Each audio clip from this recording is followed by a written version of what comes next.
Hello, Timmy Napso here, Executive Vice President and co-founder of FortisPay. All right, business owners, we've constantly had this struggle for years about fraud, and EMV came out, which is chip and PIN, and many of us have now adopted the chip and PIN, but there's still this void in the economy and void in the ecosystem when it comes to chip and PIN. So although, chip and PIN, going back in time, it started in 1992, or was launched in France in 1992, spread through Europe.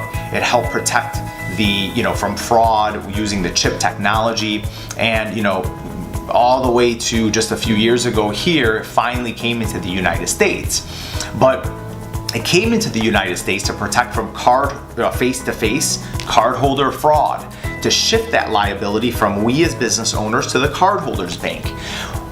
The biggest problem here is more and more businesses are not in a face-to-face environment. They're not actually transacting in a face-to-face environment. Even if you have a retail store, you now have an online store, right? We're trying to grow both sides of our business. And what's cool about an online store is we can amplify our product across the country or across the world. And if your product is great, you will win. And it doesn't matter that you didn't get the most expensive location in New York to get the most eyes on it. You have the ability to kind of amplify your product there, which is so cool. So we as business owners, myself as an example, we own several businesses as well. Outside of this, I have family members that own businesses, friends that own businesses, and we're constantly having this conversation of the ecosystem of payments. And we have a lot of eyes and a lot of folks that were not in our space, in the payment space 5-10 years ago, that today are in the payment space, that are really asking for change. And what change are we looking for as business owners? Well, the change that we're looking for is simple, right?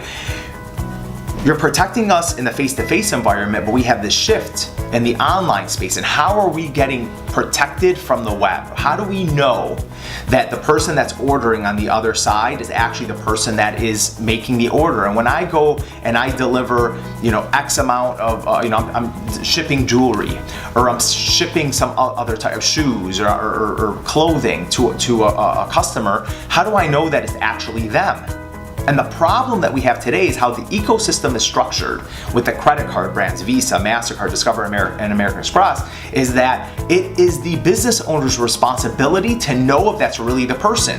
And if the business owner ships them products and they did everything they were supposed to do, they still are at risk of losing a chargeback due to fraud because it really wasn't that person on the other end that they thought it was. Like, think about how scary that is as a business owner, right? Think about how scary it is. I know business owners that actually started to do their online store, started delivering products. It was fraud, right? They got targeted by fraud. And they said, I'm closing down my online store. I've lost too much. It's hurt too much. The pain is hurt too much. So the card brands, right, their rules are a bit dated, right? And it took way too long to get EMV here, and it cannot take this long to resolve the problem of online payments when the technology exists. And the technology that exists is biometrics, right? So being able to use your thumbprint, right? Two-step authentication or verification, right? Two-factor, all these different things allow us to protect ourselves. Facial recognition to make sure it really is the person that they say they are.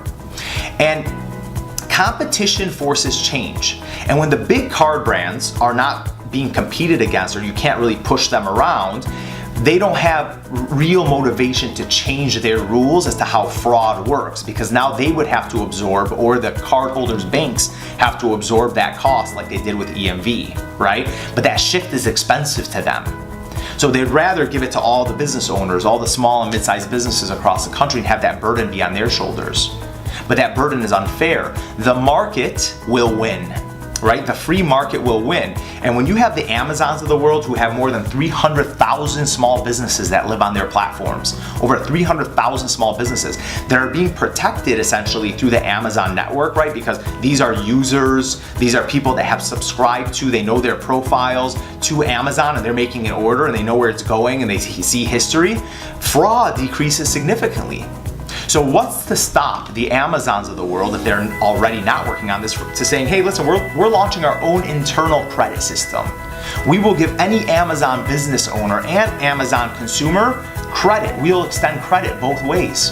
And when we extend that credit, we'll give reward points towards Amazon products across our entire network to order products from Amazon, right? Target did it, 5% back, right? We have a Target card, we use it specifically at Target, we shop at Target.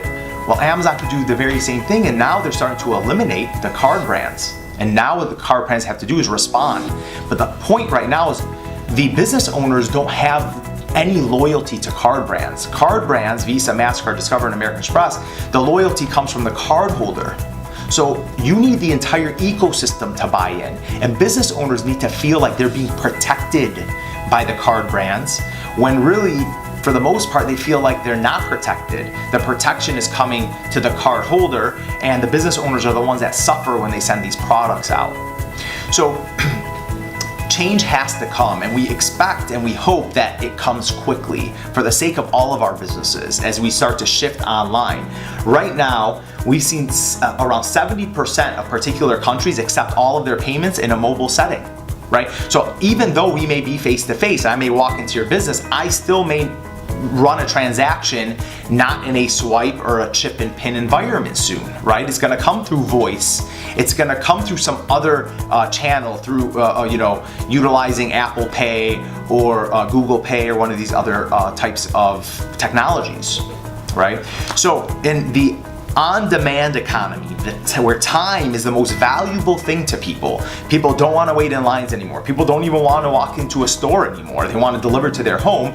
You're going to see this shift towards higher percentages of folks ordering online, right? And as that continues to happen, more and more businesses are vulnerable, and they will seek out the solution, and the public, the people will win, right? So let's really interesting concept. Let's start to look at some other alternatives and some other options that could help us win as business owners, as consumers. Please comment below, and thanks for listening.